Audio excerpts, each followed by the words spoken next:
తీయగా చల్లగా. గీతాంజలి.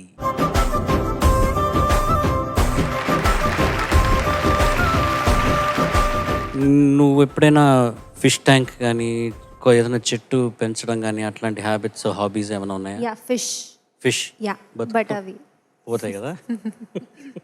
అంటే నువ్వు సరిగ్గా చూసుకోవట్లేదు. 2 years ఉండింది. 2 years ఉండిందా? దాని లైఫ్ స్పాన్ అయిపోయింది అనమాట. Beta fish actually life span దానికి తక్కువ ఉంటుంది. 2 years బతికింది. Yes. ముసలిది అయిపోయింది ఇప్పుడు అయితే. సరే ఇంక మళ్ళీ ఎప్పుడు పెంచాలనుకోవాలి అంటే అది చనిపోయే తర్వాత మళ్ళీ. ఎప్పుడు you have conversations with the fish? ఎలాగా నీకు బోర్ నీ రూమ్లో ఉంటుందా? ఐ అబ్జర్వ్ ఇట్, అంటే ఏం చేస్తుంది అని. దాంట్ ఫిష్ ట్యాంక్లో ఇంకేమైనా ఉన్నాయా మొక్కలు? టాయ్ టైప్స్ లైక్ దాన్ని ఏమంటారో, it goes inside and come out. అది కూడా ఫిష్ బొమ్మ? Yeah fish. అది అలా తిరుగుతుంటుంది, దాని వెనకాల ఇది వెళ్తూ ఉంటుందా? యా అంటే అది ఇలా జంపింగ్ చేస్తుంటుంది, or goes inside or comes out like that. నీ ఫిష్కి పేరు పెట్టావా? Yeah Lucy Rosie. Lucy Rosie. Yes. Okay. ఎప్పుడైనా జపాన్ వెళ్ళాలనుకున్నావా? ఎస్. అవునా? యా. ఎందుకు జపాన్? ఎందుకు? చాలా బాగుంటుంది, క్లీన్ ఉంటుంది ఫస్ట్. క్లీన్ ఉంటుందా? యా.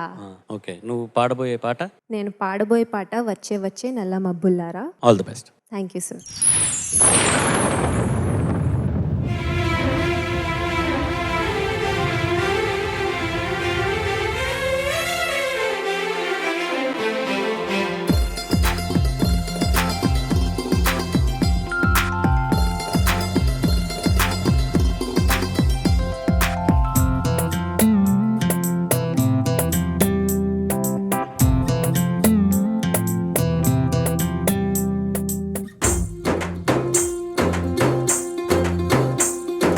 వచ్చే వచ్చే నల్ల మబ్బులారా, గిచ్చే గిచ్చే పిల్లగాలులారా.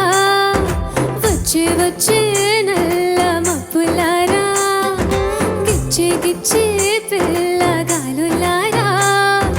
కళ్ళలోన పొంగుతున్న బాధలెన్నో మాకున్నాయి, గుండెలోన దాచుకున్న గాథలెన్నో మాకున్నాయి.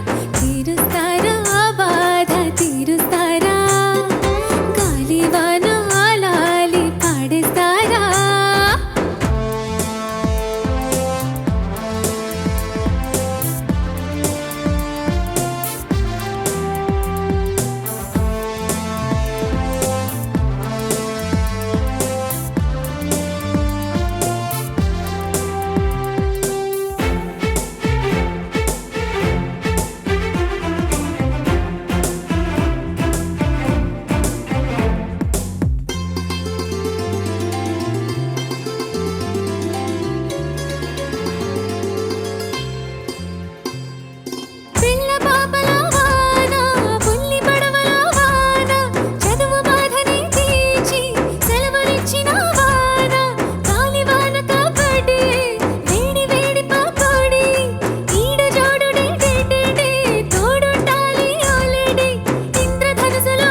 పిల్లగాలులారా కళ్ళలోన పొంగుతున్న బాధలెన్నో మాకున్నాయి, గుండెలోన దాచుకున్న బాధలెన్నో మాకున్నాయి.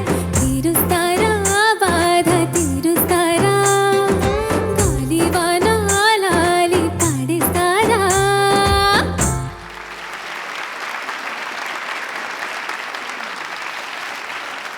గీతాంజలి, నమస్తే సార్. ఒక చిన్న స్టోరీ చెప్తా. Okay sir. నువ్వు చదువుకుంటున్నావా, జాబ్ చేస్తున్నావా? చదువుకుంటున్నాను సార్. కాలేజా? మ్మ్. మీ కాలేజీలో స్టూడెంట్లు అందరినీ తీసుకుని మీ లెక్చరర్స్ వాళ్ళందరూ కూడా జపాన్ కంటే ముందర ఆఫ్రికా చూద్దాం, అక్కడ ప్రకృతి సౌందర్యం, ప్రకృతి పాటలు పాడుకుంటున్నాం కదా, అక్కడ అడవులు అట్లాంటివన్నీ ఎక్కువ అని చెప్పి ఇక్కడ తీసుకెళ్తారు. మిమ్మల్ని తీసుకెళ్ళిన తర్వాత ఒక చిన్న సుడిగాలి వస్తుంది మధ్యలో వచ్చి, నువ్వు అంత 100 అడుగులు ఎత్తుకి ఎగిరి ఒక అరణ్యంలో ఒక చెట్టు కొమ్మలో ఇరుక్కుపోతావు. అందరూ అటెండెన్స్ తీసుకుంటారు. తర్వాత గీతాంజలి మిస్సింగ్, వాళ్ళు అటెండెన్స్ తీసుకోవడం, నువ్వు మిస్సింగ్ అని పాప వాళ్ళు బాధపడడం నీకు వినబడతా ఉంది. నేను ఇక్కడున్నా నువ్వు కీచుకొంతూ అరుస్తుంటావు.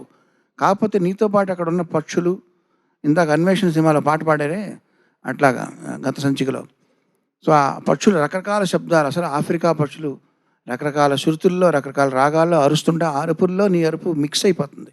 అప్పుడు నువ్వేం చేస్తావు? అదిగో ఏం చేస్తావు? అరుస్తాను. అరిస్తే నీలాగా ఆ పక్షులు అరుస్తున్నాయి, మిక్స్ అయిపోతుంది నీ సౌండ్. వాళ్ళకి గీతాంజలి పాప అంతేనా? ఇంకా గీతాంజలి పాట పాడతా. ఏ పాట పాడతావు? ఏదైనా పాట. అబ్బాయి లాభం లేదు, నువ్వు పాట పాడేంత శక్తి నీకు లేదు. నీలాంటి ఆ పక్షులు కూడా పాటలు పాడుతున్నాయి. నేను చెప్పనా, నీ సిగ్నేచర్ చూపించు అనగానే ఆ శబ్దం వచ్చిన చోటకి మీ లెక్చరర్లు చూస్తారు, అదిగో గీతాంజలి అని చెప్పి ఒక నిచ్చెన వేసి నిన్ను రక్షించి తీసుకొస్తారు. సరే, ఈ కామెడీ స్టోరీ ఇది ఎందుకంటే ప్రకృతి అంటే నాకు ఇలాంటి స్టోరీ వచ్చింది, ఇది పక్కన పెడితే చక్కగా పాడావు, శృతిలో పాడావు. All the best. Thank you sir. అదేమిటో నువ్వు పాట ఆపేసిన వెంటనే అమ్మయ్య గీతాంజలి రిలాక్స్ అవ్వచ్చు అని అనిపించింది నాకు. ఎందుకంటావు, ఇక్కడెక్కడో ఉంది పాట, కిందకి రావే. భలే పాడావు, చాలా బాగా పాడావు నాన్న. Thank you. Wonderful song. అసలు బోస్ గారి వైపు చూస్తూనే ఉన్నాను నేను. పిల్ల పాపలా వాన, బుల్లి పడవల వాన, చదువు బాధలే తీర్చే సెలవులిచ్చిన వాన. చదువు బాధలు తీర్చేస్తుంది, వాన పడితే స్కూల్ హాలిడే ఇచ్చేస్తారు కదా. అన్నీ అసలు రైట్ నౌ సెట్ బయట వర్షం పడితే బాగుండు అనిపించేటటువంటి అనుభూతి, ఆ మట్టి వాసన, ఇవన్నీ ఒక్క పాట ద్వారా కలిగాయి అంటే అది వేటూరి గారి సాహిత్యం మహిమ. Thank you so much for this wonderful song and చాలా బాగా పాడారు. Thank you ma'am. గీతాంజలి, నమస్తే సార్. నమస్తే అమ్మా.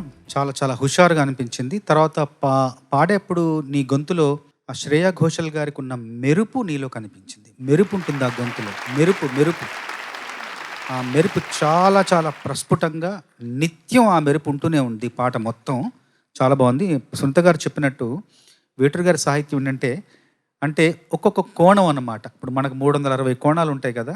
అంటే వర్షం పడితే బడికి సెలవిస్తారన్న ఆనందం అదొక చిన్న కోణం. 2-3 డిగ్రీలు అయితే గనక చరణంలో శ్రావణ మాసాల జలతరంగం జీవన రాగాలకిది ఓ మృదంగం అన్నారు. అంటే శ్రావణ మాసంలో జలతరంగం అనేది ఒక వాద్య పరికరం. అన్ని గిన్నెలలో నీళ్లు పెట్టి ఒక్కొక్కటి ఆ స్వరాలకు అనుగుణంగా నీళ్లు పోసి కొడితే ఒక శబ్దం ధ్వని వస్తుంది అన్నమాట. అది జలతరంగం అంటారు, జలతరంగిణి.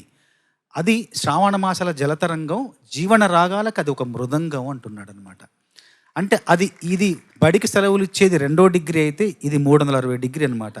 అంటే ఎన్ని పార్శ్వాలను ఎన్ని కోణాలను ఆయన స్పృశిస్తున్నారు. క్రికెట్లో 360 డిగ్రీస్ ఆడే వ్యక్తి పేరేంటి? విరాట్ కోహ్లీ. కాదు, సూర్యకుమార్ యాదవ్. SKY అంటారు ఆయన్ని, అంటే స్కై. వేటూరు గారు మాకు స్కై.